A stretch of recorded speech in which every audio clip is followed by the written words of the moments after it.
2016 June నెలలో యూకేలో ఒక రిఫరెండం జరిగింది. యూకే అంటే యునైటెడ్ కింగ్డమ్ యూరోపియన్ యూనియన్లో కంటిన్యూ అవ్వాలా వద్దా అనే అంశం మీద స్వల్ప మెజారిటీతో యూకే ప్రజలు యూరోపియన్ యూనియన్లో బ్రిటన్ ఉండకూడదని చెప్పి ఓటేశారు. దాన్నే బ్రెగ్జిట్, బ్రిటిష్ యొక్క ఎగ్జిట్ అని మనం పేర్కొంటాం. అప్పట్లో ఉన్న British prime minister David Cameron తను ఈ బ్రెగ్జిట్ వైపు బ్రిటన్ని తీసుకెళ్ళలేను, అంత బాధ్యత వహించలేనని చెప్పి రిజైన్ చేశారు. ఆ తర్వాత తెరిసా మే బ్రిటిష్ ప్రధాని అయ్యారు. ఆవిడ కూడా తర్వాత స్నాప్ పోల్స్కి వెళ్ళటం, అతి తక్కువ మెజార్టీతో కన్జర్వేటివ్ పార్టీ విన్ అవటం, కోయిలిషన్ ప్రభుత్వం ఏర్పరచుకోవడం అన్నీ జరిగాయి. ఆవిడ కూడా అనేక మార్లు బ్రిటిష్ పార్లమెంట్లో బ్రెగ్జిట్ డీల్ను ప్రవేశపెట్టడం, చాలాసార్లు ఆవిడ దాంతో విసిగిపోవటం జరిగింది. ఫైనల్గా ఇంకా నా వల్ల కాదు బ్రెగ్జిట్ డీల్తో బ్రిటన్ ముందుకు నడపటం అని చెప్పి ఆవిడ రిజైన్ చేశారు. దాంతో ఇప్పుడు బోరిస్ జాన్సన్ బ్రిటిష్కి ప్రైమ్ మినిస్టర్ అయ్యారు. ఆయన ఇప్పుడు అంటే బ్రెగ్జిట్ తొందరపడుతున్న తరుణంలో బ్రెగ్జిట్ మద్దతు కోసం ఎలక్షన్స్కి వెళ్లాల్సి వచ్చింది. ఆ ఎలక్షన్స్లో కన్జర్వేటివ్ పార్టీ లోయర్ హౌస్లో బ్రిటిష్ హౌస్ ఆఫ్ కామన్స్లో 650 సీట్లలో 365 సీట్లు గెలుచుకుని విజయం సాధించింది. ఈ విజయం చూస్తే కనుక 1987 తర్వాత ఇటువంటి విజయం ఏ పార్టీకి అక్కడ రాలేదు.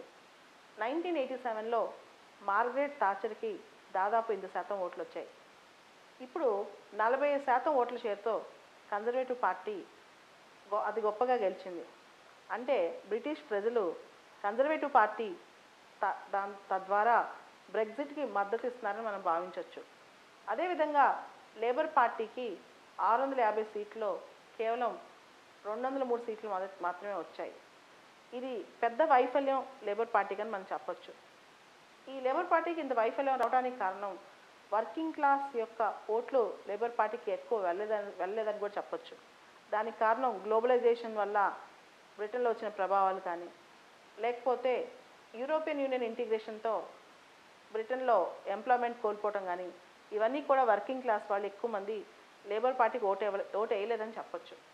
అయితే ఈ ఎలక్షన్ డీల్ అంటే ఎలక్షన్స్ అన్నీ జరగడం అన్నీ చూస్తే బ్రెగ్జిట్కి ఒక లెజిటిమసీ తేవటం కోసం ఎలక్షన్స్ జరిగాయని కూడా మనం చెప్పొచ్చు. జనవరి 31, 2020 లోపల అంటే 2020 లోపల బ్రెగ్జిట్ అయిపోవాల్సి వచ్చింది. అంటే బ్రిటన్ ఖచ్చితంగా యూరోపియన్ యూనియన్ నుంచి బయటకు రావాలి. ఈ పరిస్థితిలో అతి తొందరగా చకచకా బోరిస్ జాన్సన్ అడుగులు వేయాల్సిన తరుణం వచ్చింది. దాంతోపాటు యుఎస్తో, యూరోపియన్ యూనియన్తో, ఆస్ట్రేలియాతో, చైనాతో, ఇండియాతో ఇలా రకరకాల దేశాలతో ఇప్పుడు కొత్త డీల్స్ యూకే కుదుర్చుకోవాల్సిన ఆవశ్యకత ఏర్పడింది. అదేవిధంగా WTOలో అంటే ప్రపంచ వాణిజ్య సంస్థల్లో కూడా కొత్తగా దాని యొక్క సంబంధం ఏర్పరచుకోవాల్సిన ఆవశ్యకత వచ్చిందనమాట. దాంతోపాటు బ్రిటిష్ యొక్క ఆర్థిక వృద్ధి కోసం కొత్త వ్యూహం కూడా రచించుకోవాల్సిన ఆవశ్యకత ఇప్పుడు బోరిస్ జాన్సన్ చేతిలో ఉంది. అయితే మనందరికీ తెలుసు యూకే అంటే కేవలం బ్రిటనే కాదు, ఐర్లాండ్, స్కాట్లాండ్, వేల్స్ అన్నీ. ఈ స్కాట్లాండ్ విషయానికి వస్తే 2016 రిఫరెండం జరిగినప్పుడు స్కాటిష్ ప్రజలు ఎక్కువ శాతం మంది యూలో కంటిన్యూ అవుదామని మాత్రమే ఓట్లేశారు. యూకే యూరోపియన్ యూనియన్లో కంటిన్యూ అవ్వాలని చెప్పారు. అయితే ఎక్కువ మంది బ్రిటిష్ ప్రజలు వ్యతిరేకంగా ఓటు వేయటం వల్ల రిఫరెండంలో బ్రెగ్జిట్దే పై చేయిగా వచ్చింది. ఈ స్కాట్లాండ్ సంబంధించి స్కాట్లాండ్ యూకేలో భాగంగా ఉండాలా లేదా అంటే స్కాటిష్ ప్రజలు ఇంతకుముందు జరిగిన రిఫరెండంలో స్కాట్లాండ్ యునైటెడ్ కింగ్డమ్లో ఉండాలని చెప్పారు. కానీ ఇప్పుడు పరిస్థితి చూస్తే ఈ ఎన్నికల్లో స్కాటిష్ నేషనల్ పార్టీ 59 సీట్లలో 48 సీట్లు గెలుచుకుని ముందుకెళ్తుంది. సో ఇంకొకసారి కనుక స్కాట్లాండ్లో యూకేలో స్కాట్లాండ్ ఉండాలా లేదా అనే రిఫరెండం జరిగితే ప్రజలు ఏ విధంగా ఓటేస్తారో మనం ఆలోచించాల్సిన అవసరం ఉంది. దాంతోపాటు ఐర్లాండ్కి సంబంధించిన విషయం అయితే గుడ్ ఫ్రైడే అగ్రిమెంట్ ప్రకారం నార్త్ ఐర్లాండ్కి, రిపబ్లికన్ ఆఫ్ ఐర్లాండ్కి మధ్య సాఫ్ట్ బార్డర్ ఉందన్నమాట.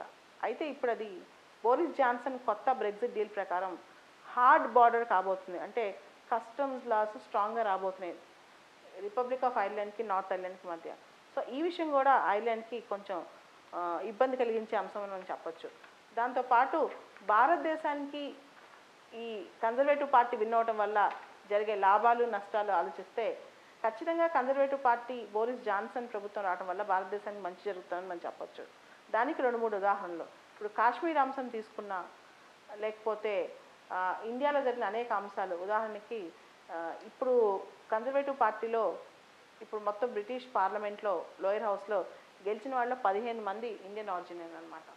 సో అనేక అంశాల్లో బ్రిటన్ కన్జర్వేటివ్ పార్టీ ఇండియాకి సపోర్ట్ చేస్తుంది. దీంతో పాటు మనం గమనిస్తే కనుక పాకిస్తాన్ ఫ్యాక్టరీలో కూడా మనం చూస్తే ఖచ్చితంగా మనకి Boris Johnson Conservative party help చేస్తుందనే మనం భావించవచ్చు. దాంతోపాటు ఇండియా ఎప్పటి నుంచో యూకేతో ఒక ఫ్రీ ట్రేడ్ అగ్రిమెంట్ కుదుర్చుకుందాం అనుకుంటుంది. ఈ ఫ్రీ ట్రేడ్ అగ్రిమెంట్ ఇన్ని సంవత్సరాలు ఆగిపోయింది, కానీ ఇప్పుడు యూకే కూడా తప్పనిసరి అనమాట. ఎందుకంటే యూలో భాగంగా యూకే ఉండబోదు కాబట్టి ఖచ్చితంగా ఇండియాతో ఒక డీల్ కుదుర్చుకోవాలి. ఇది కూడా ఇండియాకి మంచి జరగవచ్చు. ఇండియన్ డయాస్పొరా, ముఖ్యంగా ఇండియన్ స్టూడెంట్స్కి కన్జర్వేటివ్ పార్టీ ఎక్కువ ఫ్రీ వీసాస్ ఇస్తుంది, అంటే కొంచెం సరళమైన వీసాస్ ఇస్తుంది. ఇది కూడా ఒక మన మంచికే అని మనం చెప్పొచ్చు. సో కన్జర్వేటివ్ పార్టీ విన్ అవడం వల్ల ఇండియా యూకే రిలేషన్స్ మెరుగుపడతాయని మనం భావించవచ్చు. అదేవిధంగా బోరిస్ జాన్సన్ వాళ్ళ భార్య, ఆవిడ కూడా ఇండియన్ ఆరిజినే కావటం వల్ల అది కూడా ఇండియాకి ప్లస్ పాయింట్ అయ్యే అవకాశం ఉంది.